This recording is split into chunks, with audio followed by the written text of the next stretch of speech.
My name is Nathan Cole, and the day my ex emailed me to say, I think I made a mistake, I was on my honeymoon. It was a slow morning on the balcony of our honeymoon suite. The ocean whispered against the shore like it knew all our secrets. Elena was still inside, wrapped in hotel sheets and dreaming with a half smile on her lips. I poured a coffee, grabbed my phone, and did what most of us do without thinking. I checked my email, and then I saw her name. Samantha. Subject: I think I made a mistake. Let's talk. I stared at it for a long time. Not because I didn't recognize her name. How could I not? We were together for 5 years. She knew everything about me, or at least she used to. But the last time I saw her, she couldn't even look me in the eye. No goodbye hug. No explanation that made sense. Just a vague, I need to figure out who I am without you. It had been 7 months since that night. 4 since I met Elena. 1 month since Elena said yes. And 5 days since I married the woman who never made me feel like I was hard to love. So, no, I didn't expect Samantha's name to pop up in my inbox while I was sipping espresso in paradise, married to someone else. But there it was. Neat, regretful, sitting in bold letters, like it had every right to still belong in my world. I tapped it open. Hey, I don't know if you'll even read this. I've thought about writing you for weeks now, but I didn't know what to say. I miss you. I think I made a mistake letting you go. I don't know if it's too late, but if you're open to it, maybe we can talk, even just once, even just once. I read the email again and again. I waited for the pain to hit, some echo of heartbreak, some stab of what if. But there was nothing. Just calm, like standing in a house you used to live in and realizing it never really felt like home. The irony? I used to dream about this email, fantasized about it really, that she'd regret walking away, that she'd reach out, that I'd finally be the one with the upper hand. But now that it was here, I didn't feel powerful. I just felt free. I opened my camera roll, found the photo of our honeymoon flight. Confirmation. Elena had taken a picture of it with a heart drawn over my name, attached it to the reply. Subject: none. Message body: nothing. Just the image. I clicked send. 2 minutes later, a pop-up. Message failed. You have been blocked. I laughed, loudly. The kind of laugh that bubbles up from someplace deeper than humor, someplace like peace. Elena walked out, groggy and glowing. What's so funny? I turned to her, kissed her forehead, and said, You wouldn't believe me if I told you. And that was it. No drama, no drawn-out confrontation. Just a quiet, perfect moment of letting go. But if you're wondering how we got here, how I went from begging someone to love me to being the man who pressed send without blinking, then you should know the full story, because I didn't always know how to walk away, and there was a time when I would have dropped everything for her. That version of me died the night she left, and someone better was born in his place. Let me tell you how. Samantha and I met during our senior year of college. She was studying marketing, always surrounded by energy, the kind of girl who walked into a room and somehow became its center without trying. I was quieter, finance major, part-time barista, the guy people trusted with their group projects and secrets. She called me predictable in the beginning, said I was too neat, too careful, but I think that's what drew her in. I was stability to her chaos. She was light to my shadows, and for a long time, I believed we balanced each other. We moved in together 6 months after graduation. She got a job at a PR firm, and I landed a junior analyst role downtown. We built a routine: Friday night Thai food, Sunday morning farmers markets, birthdays with too many candles and too much cake. Everyone said we were on track. For marriage, for kids, for everything. People assumed love would eventually become. But even early on, there were signs. She'd forget the small things, anniversaries, appointments, things I'd told her in confidence. She brushed off serious conversations with laughter. When I once brought up proposing someday, she laughed and said, "Why rush into something that permanent?" I chalked it up to nerves, fear, timing, all the excuses we make when we love someone who doesn't quite meet us halfway. For 5 years, I waited for her to meet me there. The end wasn't loud. It wasn't even a fight. One night, we came back from dinner and she was quiet, more than usual. We sat on the couch. She turned to me and said, "I've been thinking a lot lately, and I don't think I'm happy." My stomach dropped. "With me? With everything," she said. "But maybe mostly with us." I asked if she was seeing someone else. She said no. I asked if she wanted to try counseling, space, anything. She said she'd already made up her mind. "I need to figure out who I am without you," she said, as if I'd somehow been holding her back all this time just by loving her. I remember packing a single duffel bag. I left my favorite hoodie, my books, even the coffee grinder she gifted me on our 2nd anniversary. I thought if I left those things behind, it would mean she'd eventually reach out, that maybe she'd realize she missed me, that we could fix it. But days turned into weeks, weeks into months, and nothing came. No call, no message, no sign of the woman who once said, "I don't know who I'd be without you." And just like that, 5 years became a memory, and I became a man without a place to put his love. People like to romanticize heartbreak, say things like, "It made me stronger," or "Everything happens for a reason." But in the beginning, it just feels like failure, like you wasted your best years on someone who never truly saw you. I moved into a shared apartment across town. My new roommate was a guy from work, loud, messy, but kind. I slept on a mattress on the floor for 3 weeks before I got the energy to buy a frame. The silence in that room was loud, deafening. Some nights I'd scroll through our old photos, wondering how we ever looked so happy, and other nights I just stared at the ceiling, trying to remember what it felt like to be chosen. It wasn't a clean break. It was jagged, cruel in its quiet. No cheating, no screaming matches, just absence. And in many ways, that was worse. Because you can't fight silence. You can only learn to live around it.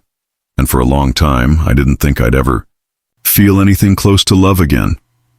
But life has a strange way of surprising you, just when you've stopped looking altogether. And that surprise came in the form of a woman named Elena. There's no playbook for how to rebuild your life when someone walks away from you, not when the life you were building revolved around them. After Samantha left, I felt like I had been stripped of an identity I didn't even know I'd built around her. I went to work like a zombie. I answered emails, joined calls, delivered reports, all while barely holding it together. My coworkers noticed. A few asked. Most didn't. It's amazing how invisible heartbreak can be when you keep showing up. Nights were the worst. I'd stare at my ceiling fan spinning above me, listening to the city hum through the windows. I missed everything. Her perfume on the pillow, the way she talked in her sleep, the way we used to fight over what to watch but always ended up picking some comfort show we both secretly loved.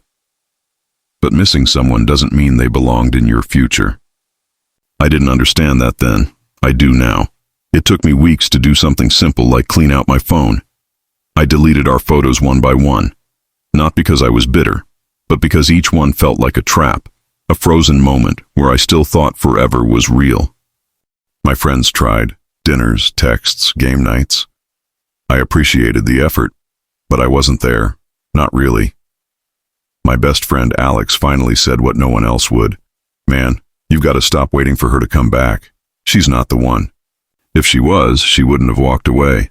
It was harsh, but he wasn't wrong.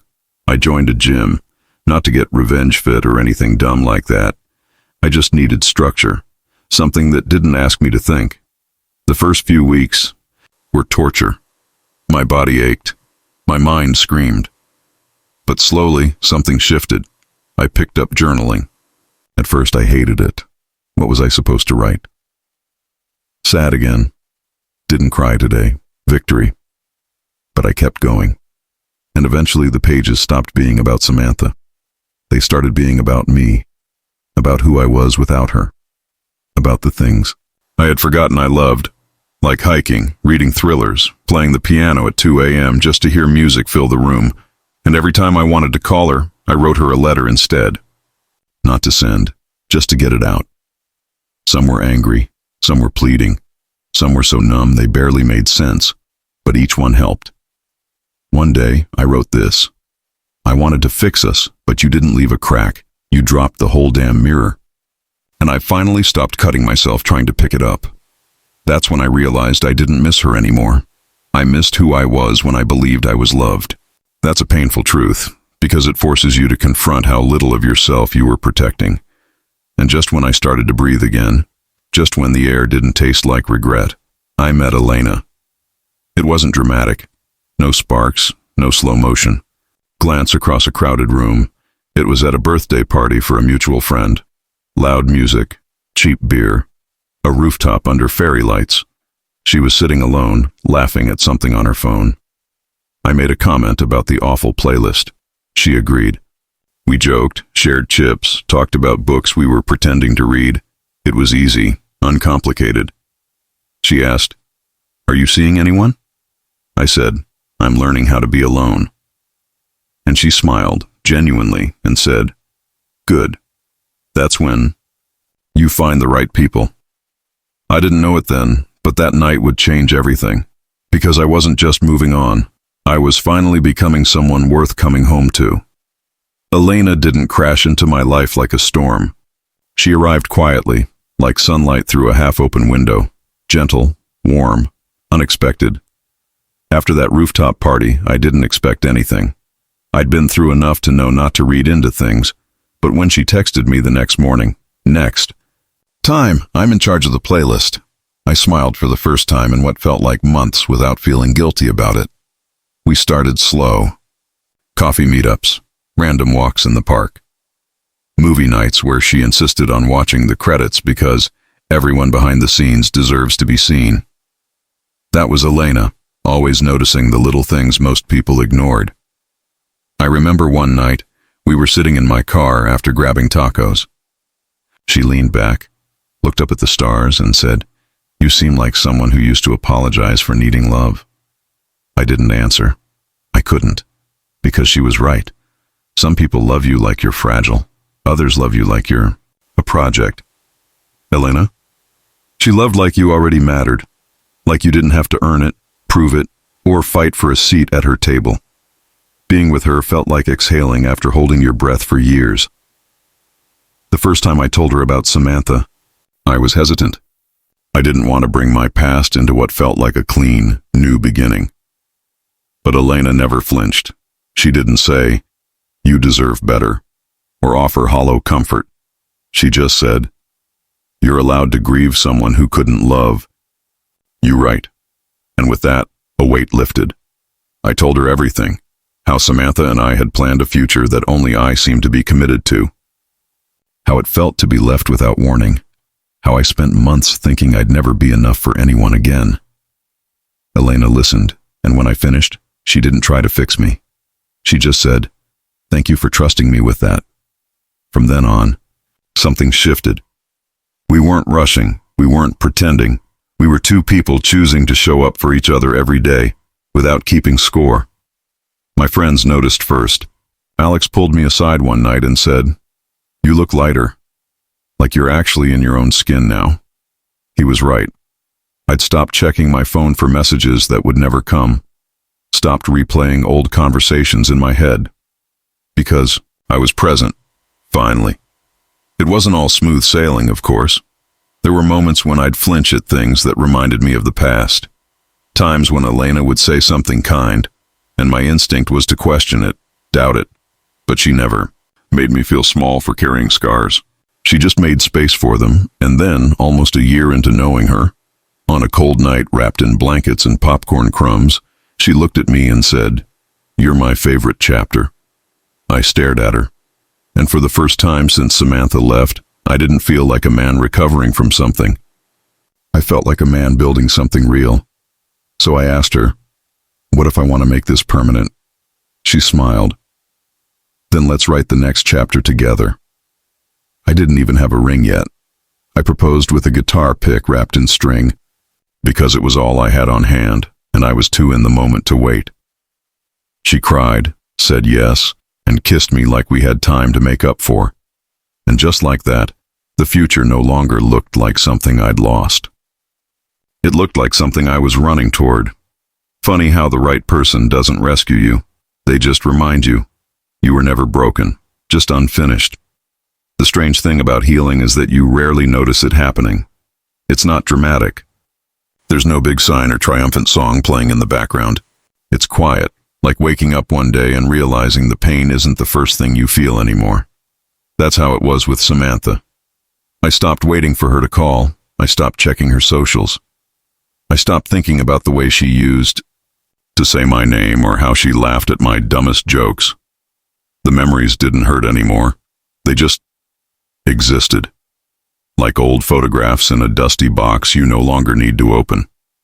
With Elena, everything felt different. Not because she was trying to be better than Samantha, but because she never had to try at all. She didn't make me earn her affection. She gave it freely. And for the first time in years, I believed I was worthy of that. There was one moment I'll never forget. I was packing up some old boxes to donate, and I stumbled on a Polaroid of Samantha and me at some beach trip we took in our second year together. We looked happy, but when I stared at it, all I felt was distance, like I was looking at someone else's life. I showed it to Elena. She just handed me a Sharpie and said, "Want to write lesson learned on the back before we toss it?" I laughed harder than I'd laughed in weeks, and then I threw it away. That's the difference between love that breaks you and love that rebuilds you. One leaves you questioning your worth. The other never lets you forget it. A few weeks later, Elena and I started planning the wedding. We kept it small, just close friends and family. No over-the-top production, just vows we wrote ourselves and promises we actually meant. Her father cried during the toast. My mom held Elena's hand and said, "Thank you for loving my son the way he deserves." I'll never forget the look on Elena's face in that moment. Grateful, soft, proud, and I felt something I hadn't felt in years. Peace. No lingering questions. No bitterness. No more waiting for Samantha to apologize, explain, or even acknowledge what she did, because I didn't need any of it anymore. I thought closure meant answers, that I needed to hear her say she was wrong, that she missed me, that she regretted it. But closure isn't something they give you. It's something you build when you realize their absence made space for something better. One night, about a month after the wedding, Elena and I were watching the sunset on our porch. She had her head on my shoulder, and I had one of those moments, the kind where your whole life flashes by in quiet frames. Me, heartbroken in a dark room. Me, writing letters to someone who never read them. Me, thinking love had an expiration date I'd already passed. And then, me now, married, whole, happy, loved without conditions. Elena looked up and said, "You okay?" I nodded. "Yeah. I was just thinking about how I used to wonder if I'd ever get over her. And now, I hope she finds what she's looking for. But I'm glad I'm not it." She smiled and kissed me on the cheek. Good, because I'm not sharing. We both laughed, and in that moment, I realized something simple but profound. The apology I'd been waiting for, I'd already given it to myself, by moving on, by letting go, by choosing someone who chose me too. That's the real ending most people never get. Not revenge, not regret, just peace. And trust me, peace is the loudest closure you'll ever know. It happened on the 5th morning of our honeymoon. We were in Maui, staying at this cliffside villa Elena had found months before. The sun had just started climbing out of the ocean, throwing gold across the waves. She was inside, showering, humming some tune I couldn't name, while I sat on the deck with a fresh cup of coffee and nothing on my mind but how lucky I felt. Then my phone buzzed, a notification, Gmail, from Samantha T. Subject, "I think I made a mistake." For a second, the world paused. I didn't panic. I didn't flinch. But I stared at the screen for a long while, like it had brought a ghost back to life. I tapped it open, not out of longing, but curiosity. Maybe part of me wondered what version of herself she'd deliver this time. It wasn't long, maybe 10 lines. Hey, I've been thinking about you a lot lately. I'm not even sure why I'm writing. Maybe just to say I miss you. You were always good to me, better than I probably deserved. I've started seeing someone new, but I keep comparing him to you. I know I said I needed space, but I didn't expect that space to feel so empty. I think I made a mistake. Maybe we could just talk? Even if it's just once. I read it twice, then once more, slowly. And I waited. For the punch in the chest, the heat in my face, the ache behind the ribs. But nothing. Not anger, not sadness. Just stillness. Her words felt weightless now, like echoes from a chapter I'd already closed. I wasn't the same man she left, and she wasn't the woman I had once built a life around. Her timing was ironic, cruel even. 1 month too late. 100 life lessons short. She didn't say, "I'm sorry." She didn't ask if I was happy now. She made it about what she had lost, about what she wanted, about what she felt. And in that moment, I realized something. Samantha had never truly seen me. Not then, and not now, because if she had, she would have known that man was gone. I looked over at the bed. Elena had stepped out of the bathroom, hair wet, cheeks pink, from the steam, wrapped in one of those fluffy hotel robes. She looked at me, puzzled. "You okay?" "Yeah," I said. "Just got an email from someone I used to know." She didn't press. That was the thing with her. She trusted me, and I loved her more for it. I turned back to my phone. Most people would have deleted the message. Some would have replied, maybe with anger, maybe with forgiveness, but I didn't want either. I wanted her to see where her silence had led us. Not with words, but with proof. So I opened the confirmation email for our honeymoon booking, took a screenshot. You could see both names on it, mine and Elena's, along with the departure date. 1 day after our wedding. I hit reply, attached the image, left. The message blank. No subject, no explanation. I hovered for just a second, then tapped send. 2 minutes later, I got the notification. Message failed. You have been blocked by this recipient. I laughed. Not from malice, but from something deeper, something final. She hadn't reached out because she loved me. She had reached out because she missed the idea of me. Because loneliness isn't the same as love, and regret isn't the same as growth. She blocked me because she wasn't ready to see how far I'd come without her. And I didn't blame her. Some truths hit harder when they come with a boarding pass and a new last name attached. That was the last time I heard from Samantha. And honestly, that silence felt better than anything she could have ever said. Later that evening, Elena and I were walking along the shoreline, our fingers intertwined, our feet sinking into the sand with every step. She was talking about how we should start printing photos again, real ones, not just the kind that live in cloud storage. I nodded, half listening, half lost in the earlier moment with Samantha's email. I hadn't told Elena what the email said, not because I was hiding anything, but because it didn't matter anymore. Samantha's words didn't feel like a bomb, or a wound, or even a ripple. They felt like a quiet goodbye I never needed to respond to. "Do you ever think about the past?" Elena asked suddenly, stopping to look at me. I smiled. "Sometimes, but it doesn't live where it used to." She smiled back and leaned in to kiss me. "Good, because I want our now to be louder than any before." And just like that, I let the whole thing go. No ceremony, no dramatic final text, just a deep breath, a hand in mine, and the sound of waves erasing old footprints behind us. Back in our room, I glanced at my phone one last time.